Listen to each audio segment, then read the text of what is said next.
Arguments جاری رکھیں اور اب یہ کیس جو ہے کل انشاءاللہ صبح 10 بجے وہ اپنے دلائل جاری رکھیں گے.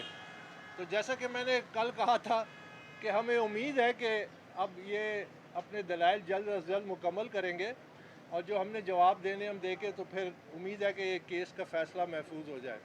لیکن ابھی تک دلائل قانونی پہلوؤں پہ جاری ہیں اور چونکہ میں تقریباً 8 سال سے یہ کیس میں ساتھ ہوں تو میں یہ شاید پتہ نہیں کتنی دفعہ میں یہی دلائل سن چکا ہوں. بہرحال یہ ان کا استحقاق ہے, وہ دلائل دیتے جائیں گے.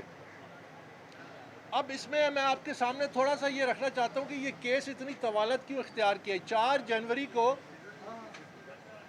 جنوری کو اس سال اسکروٹنی کمیٹی نے اپنی رپورٹ جمع کرائی تھی, ہم سے شیئر کی گئی.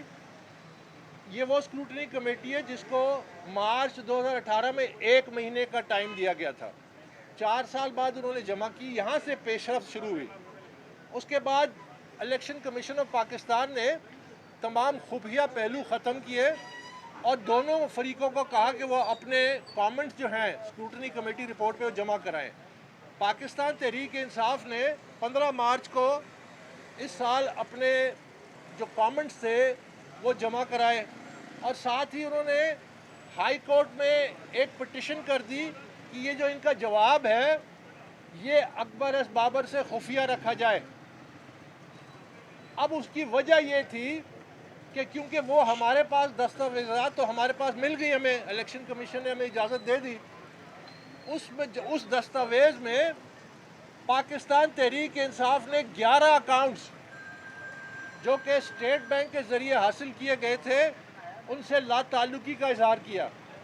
پاکستان تحریک انصاف نے لکھ کے دیا کہ یہ 11 اکاؤنٹ سے ان کا کوئی تعلق نہیں ہے, ان اکاؤنٹس کو ان کی مرضی کے خلاف کھولا گیا. ان اکاؤنٹس کا علم ان کو اس وقت ہوا جب اسٹیٹ بینک کے ذریعے ان کی دستاویزات اور اکاؤنٹس الیکشن کمیشن میں جمع کرائیں, جبکہ میرے پاس دستاویزی ثبوت ہے کہ یہ اکاؤنٹس پاکستان تحریک انصاف کی جو مرکزی سینٹرل فائنانس بورڈ اور جو سینٹرل فائنانس سیکٹری ہیں سردار اظہر طارق جو اس وقت تھے ان کے دستخطوں سے یہ اکاؤنٹس آپریٹ ہو رہے تھے. تو یہ معاملہ انہوں نے مارچ 15 کو یہ جھوٹ بولا کیونکہ اسکروٹنی کمیٹی کی جو رپورٹ ہے اس میں ان کے خفیہ اکاؤنٹس کا پردہ چاک ہو گیا. اس میں بڑے پیمانے پہ جو انہوں نے اکاؤنٹس خفیہ رکھے وہ سامنے آ گئے.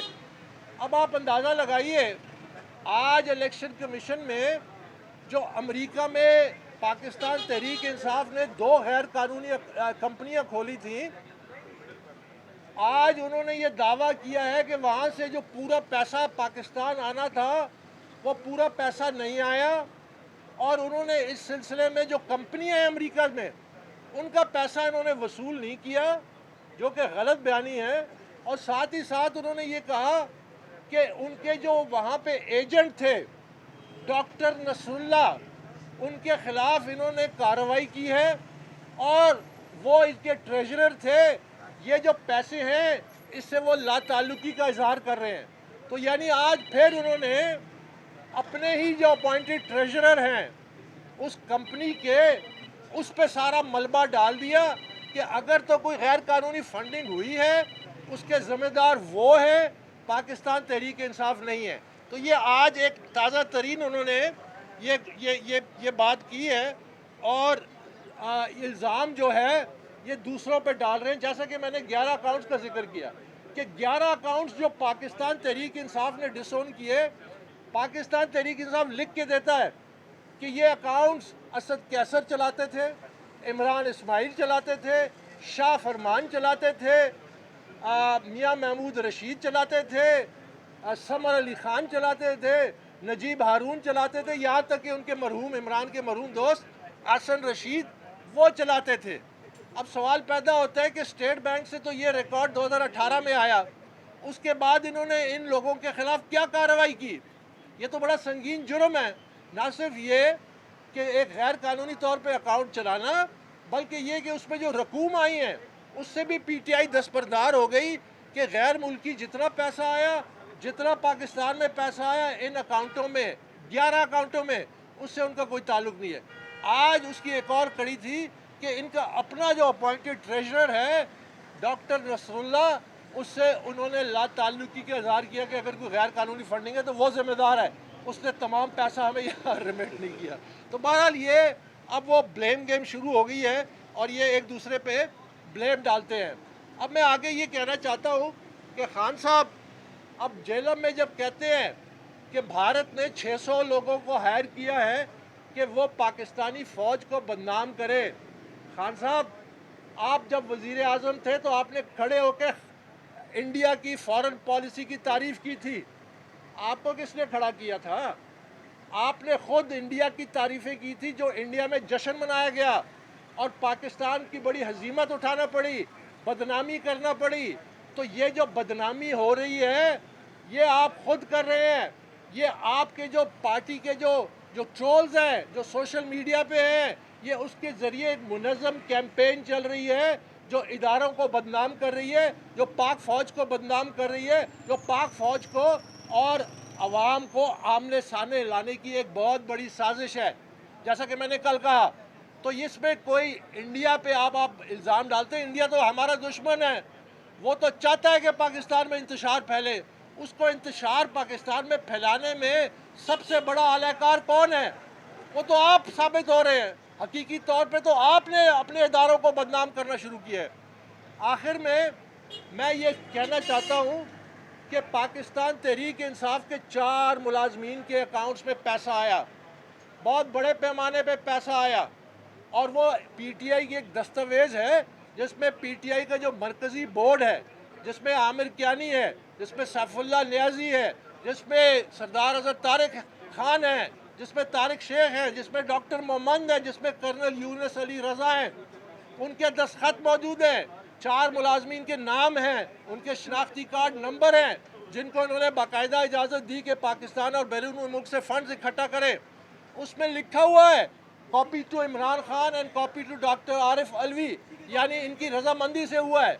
तो आज मैं ये सवाल करना चाहता हूँ कि इससे पहले भी मुस्लिम लीग नवाज़ की हुकूमत थी 2016 में, मैंने 2 ख़त लिखे। चौधरी निसार उस वक्त इंटीरियर मिनिस्टर थे। मैंने उनसे ये दरख्वास्त की कि ये केस है, ये रिकॉर्ड है, आप FIA के ज़रिए इनकी बैंक स्टेटमेंट्स निकलवाएं, तहकीकात करवाएं। उन्होंने जवाब तक देना गवारा नहीं किया। यहाँ तक कि फिर उसके बाद जब हुकूमत बदली तो मैंने एहसन इकबाल साहब को भी ख़त लिखा कि आप इन अकाउंट्स की तहकीकात कीजिए। उन्होंने भी जवाब देना गवारा नहीं किया। उसके बावजूद फिर जब इलेक्शन कमीशन ने जुलाई 2018 में स्टेट बैंक को लिखा तो ये तमाम मवाद आ गया। अब मैं ये मुतालबा करता